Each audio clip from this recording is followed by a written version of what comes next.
네, 금융 데이터를 활용한 사기 거래 탐지 피처 개발 프로젝트 발표를 맡은 팀장 안동균입니다. 다음은 목차입니다. 위에서부터 차례대로 프로젝트 목표, 데이터셋, 데이터 디스크라이브, 데이터 전처리, 피처 엔지니어링, 모델링, 성능평가 순으로 진행이 됩니다. 처음으로 프로젝트 목표입니다. 금융결제원에서 제공한 가명 처리된 데이터셋을 이용하여 사기거래 탐지에 이용되는 피처를 제작하는 것이 목표입니다. 아래는 금융결제원에서 제공된 데이터셋이며 그 중에서 저희는 홈banking 이체 정보를 이용하여 프로젝트를 진행하였습니다. 사용 데이터셋의 정보입니다. 해당 데이터는 가명 처리된 23년도 금융거래 내역 데이터이며 사기거래 유무는 금융사기 의심 내역으로 설정하였습니다. 오른쪽은 데이터의 일부분이며 사기거래 유무에 이제 넌 값이 있는 것으로 보아 좀 전처리의 과정이 필요할 것으로 예상이 됩니다. 다음은 데이터셋에 관한 간단한 정보입니다. 해당 데이터의 경우 정상 거래와 사기 거래의 비율이 극도로 불균형한 모습을 볼 수 있습니다. 이 부분은 좀 샘플링을 해야 할 것으로 예상이 됩니다. 다음으로 정상 사기 거래의 평균 금액을 보게 되면 사기 거래의 금액 평균이 월등하며 월별 사기 거래 횟수의 경우 특정 월 사기 거래가 많이 일어나는 것으로 보아 금액과 시간대를 이용하여 피처 엔지니어를 진행하게 되면 괜찮겠다는 생각을 가지고 진행하였습니다. 네, 다음은 데이터 전처리에 관한 내용입니다. 먼저 거래 금액에 대한 편차가 심하기에 거래 금액의 특성을 보존하며 편차를 줄이기 위해 로그 변환을 이용하였습니다. 추가로 정수형인 거래 일자와를 날짜와 관련된 연산을 하기 위해 데이터 타임 형식으로 변환하였습니다.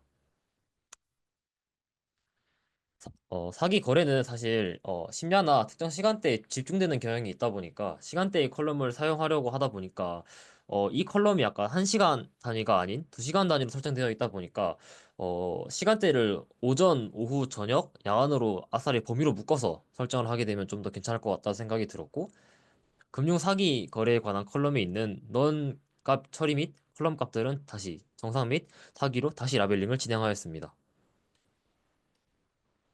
다음은 샘플링에 관한 부분입니다. 먼저 클래스 불균형 문제를 해결하기 위해서 스모트 방식을 이용하여 사기거래 데이터를 증식하였습니다. 증식하는 과정에서는 5월 50일 같은 정상적이지 않은 거래 일자까지 같이 생성되는 것이 확인되어서 제거를 하고 정상거래와 사기거래의 비율에 맞춰 기존의 문제인 클래스 불균형 문제를 해결하기 위해 언더 샘플링을 진행하였습니다. 언더 샘플링을 진행하기에 앞서서 비율에 관하여 이제 모델을 이용하여서 성능을 측정하였고, 가장 높은 성능을 보여주는 1대1의 비율로 진행하였습니다. 다음 내용부터는 실제로 제작한 피처들에 관한 내용입니다. 기존 데이터를 그대로 사용하는 경우 거래 단위로 분석하게 되어 일시적인 거래 패턴만을 고려하게 되어 계좌 전체 이상 거래를 파악하기에는 어렵다라는 한계가 있다고 생각이 들었습니다. 그래서 계좌별로 거래 패턴을 종합적으로 분석해 사기 거래 여부를 판단하게 되면 거래 내역의 누적된 특성을 반영하여 사기 거래 탐지의 성능을 높일 수 있다고 판단을 하였기에 계좌 단위로 나누어서 진행을 하였습니다. 첫 번째로 계좌별 입출금 횟수입니다. 특정 일 이내에 갑작스럽게 거래 횟수가 증가하는 패턴을 탐지하기 위해서 30일, 60일, 90일 이내의 계좌의 입출금 횟수에 대해서 컬럼을 제작하였습니다. 두 번째로 계좌별 입출금 총액입니다. 바로 직전 입출금 횟수의 컬럼과 비슷하고 갑작스럽게 거래 금액이 증가하는 패턴을 탐지하기 위해 해당 컬럼을 만들었습니다.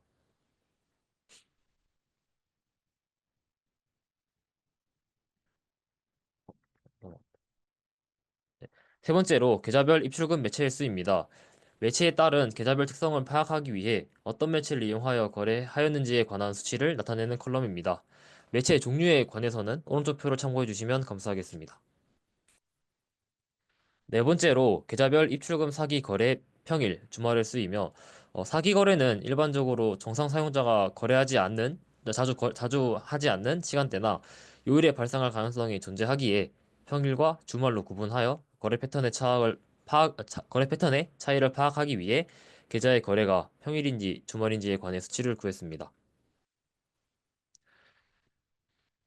사기 거래에 이용된 계좌의 빈도수를 파악하기 위해서 계좌별 사기 거래 이용 횟수 컬러를 만들었고 사기 거래에 이용된 계좌의 시간 패턴을 파악하기 위해 계좌별 사기 거래 시간 횟수에 관한 컬럼을 만들었습니다.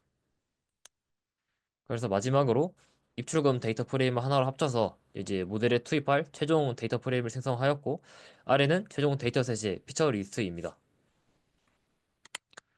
다음은 모델링에 관한 부분입니다. 모델링에 들어가기에 앞서서 학습 데이터를 생성하기 위해 23년도 1월부터 9월까지는 훈련 데이터, 10월은 검증 데이터, 11월, 12월은 테스트 데이터로 나누어 진행하였습니다. 모델은 총 4개의 부스팅 계열 모델을 이용하였고, 평가 지표는 프리시전, 리콜, F1 스코어로 선정하여 진행하였습니다. 그 후 피처 임포터스를 이용하여 발굴한 피처들의 중요도를 평가하는 방식으로 진행을 하였습니다. 부스팅 계열 모델을 선정한 이유는 저희 프로젝트 목표인 새로운 피처 발굴에 있어서 피처 중요도를 보여주는 부스팅 계열의 모델이 적절하다고 판단되어서 부스팅 계열의 모델을 선정하게 되었습니다.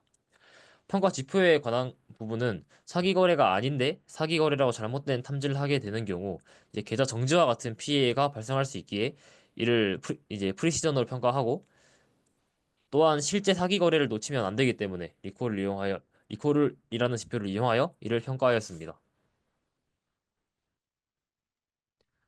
다음은 모델의 세부 내용입니다.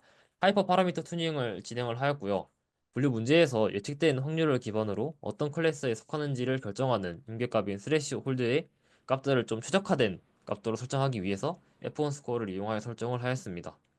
앞선 4개의 모델 전부 해당 과정과 똑같이 만들었으나 조금 시간적인 여유가 없어서 XG 부스트하고 라이트 GBM 2개의 모델만 하이퍼 파라미터 튜닝을 진행한 상황입니다. 다음으로 모델 성능에 관한 평가 부분입니다. 발고른의 피처들을 다 넣지 않고 순서대로 투입을 하여서 모델의 성능 변화를 측정하고 발고른의 피처들의 중요도를 확인하는 작업 순으로 진행되었습니다. 첫 번째는 이제 계좌별 입출금 횟수, 총액, 매체에 관한 피처들을 추가하여 진행을 하였고, 지표를 보게 되면 4개의 모델 중에 캡 부스트 모델의 성능이 가장 높게 나온 것을 볼 수 있습니다. 다음은 각 모델이 선정한 피처의 중요도입니다. XG 부스트 모델의 경우 계좌별 입금 매체 횟수가 가장 높은 점수를 얻었으며, 라이트 GBM 모델은 저희가 발굴하지 않은 이 기본 피처인 거래 금액이 가장 높은 점수를 얻었습니다. 랜덤 포레스트의 경우는 계좌별 출금 매체 횟수가 가장 높은 점수를 얻었으며, 캡부스트는 라이트 GBM과 마찬가지로 기본 피처인 거래 금액이 가장 높은 점수를 얻었습니다. 발굴해낸 피처에 대하여 일부 모델이 높은 점수를 좀 주는 것으로 보아 조금이나마 유의미한 피처라고 생각할 수가 있겠습니다. 두 번째로 계좌별 사기 거래 평일 주말 횟수 컬럼을 넣어서 성능을 평가하였는데요. 성능을 보게 되면 모델의 성능이 앞선 성능보다 좀 개선된 모습을 볼 수 있습니다. XD 부스트, 랜덤 포레스트 모델은 발굴해낸 피처에 관해서 좋은 점수를 매기고 있음을 알 수 있으며, 나머지 두 모델의 경우 여전히 거래금의 컬럼이 가장 높은 것을 볼 수가 있습니다. 다음은 계좌별 사기 거래 이용 횟수를 추가하여 학습을 진행하였고, 앞선 두 개의 컬럼보다 딱히 개선되지는 않은 모습을 보일 수 있습니다. 그래서 이 부분만 놓고 봤을 때 해당 피처는 그렇게 유용하지 않겠구나라는 생각을 이제 하고 피처 임포턴스를 보게 되었는데, 이번에는 XG 부스트 라이트 GBM 그리고 랜덤 포레스트 전부 계좌별 사기 거래 이용 횟수에 높은 점수를 매기는 것으로 보아 해당 컬럼은 생각과 다르게 좀 사기 거래 탐지에 유용하게 쓰일 수 있겠구나라는 것을 알 수 있었습니다. 네, 마지막으로 계좌별 사기 거래 시간 횟수를 추가하여서 성능을 평가한 결과 전체적으로 모델의 성능이 향상되었고, 특히 라이트 GBM하고 랜덤 포레스트 모델의 성능이 많이 개선된 부분을 볼 수 있습니다. 계좌별 사기 거래 횟수가 여전히 높은 점수를 가지고 있을 것이라고 해봤는데요. 이번에는 모든 모델이 새로 발굴해낸 피처에 관해서 높은 점수를 매기는 것을 볼 수 있습니다. 네, 프로젝트에 관한 최종 정리입니다. 먼저 모델을 이용하여서 비율별 성능을 측정하고 가장 높은 성능의 비율을 이용하여 샘플링 과정을 진행하였습니다. 기존의 데이터들을 이용하여서 5개의 피처들을 발굴하고 부스팅 계열 모델이 피처 중요도를 이용하여서 발굴한 피처들의 중요도를 평가하였습니다. 그 결과 발굴해낸 피처들 모두 개선된 모습을 보였으나 계좌별 사기 거래 시간대가 가장 높은 점수를 나타냈습니다. 여기까지 저희가 진행한 프로젝트 내용 끝났으며 마지막으로 회고에 관한 부분입니다. 샘플링 과정에 있어서 랜덤하게 값들을 생성하는 스모트 방식의 샘플링을 사용하다 보니 기존 데이터의 특성을 전부 반영하지 못하는 아쉬움이 존재하였습니다. 그래서 좀 더 다양한 샘플링 방식을 이용하여 성능을 측정하게 되면 이 부분은 개선될 수 있지 않을까라는 생각이 듭니다.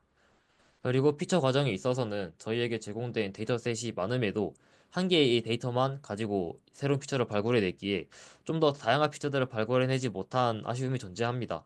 예를 들자면 입출금의 비율 변화라던가 거래 금액의 변동성 등의 피처를 추가로 발굴했다면 사기거래 탐지 성능을 조금 더 향상시킬 수 있을 것으로 보여집니다. 마지막으로 모델링 부분에 있어서 모델 하이퍼 파라미터 튜닝에 관해 많은 실험을 해보고 싶었는데 사실 시간적인 여유가 좀 없어서 진행하지 못했고 모델 성능 부분에 있어서는 이제 만약에 성능을 좀 올려야 된다라고 가정을 하면은 피처 중요도가 높은 피처들에게 가중치를 부여하게 되면은 모델의 성능을 조금이나마 개선시킬 수 있지 않을까라는 생각이 듭니다. 네, 여기까지 동큐 티팀 발표였습니다. 네, 감사합니다.